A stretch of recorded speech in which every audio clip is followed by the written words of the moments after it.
আসসালামু আলাইকুম সম্মানিত দর্শকবৃন্দ, আজকে আপনাদের সামনে যে ঘাসটি দেখানো আছে এটি হলো সেই ডক্টর জহির স্যারের 3 থেকে আনা যারা ওয়ান হাইব্রিড ঘাস।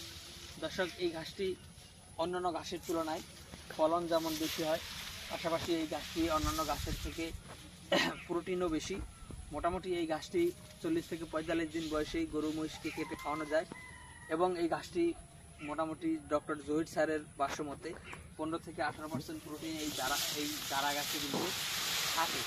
দর্শকরা দেখেন আমাদের এই জমিতে কী পরিমাণ ঘাস হয়েছে।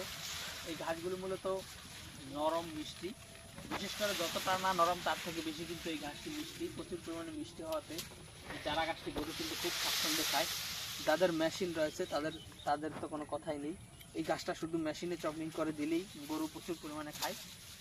আর যেহেতু এটা একটু শক্ত হয়ে যায়, সে কারণে যাদের মেশিন নেই তারা চেষ্টা করবেন অল্প সময়ে কেটে খাওয়ানোর জন্য। অল্প সময়ে কেটে খাওয়ালে দেখা যায় শক্ত হওয়ার আগে কেটে খাওয়ালে তখন কিন্তু মেশিনের প্রয়োজন হয় না। তো দর্শকবৃন্দ, আমরা শুধুমাত্র এই ডক্টর জহির স্যারের চারা গাছটি দেখাচ্ছি আপনাদের।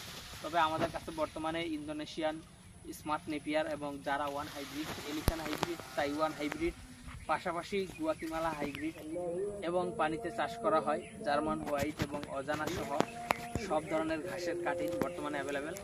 আপনারা চাইলে যে কোনো ঘাসের কাটিং আমাদের কাছ থেকে সংগ্রহ করতে পারেন।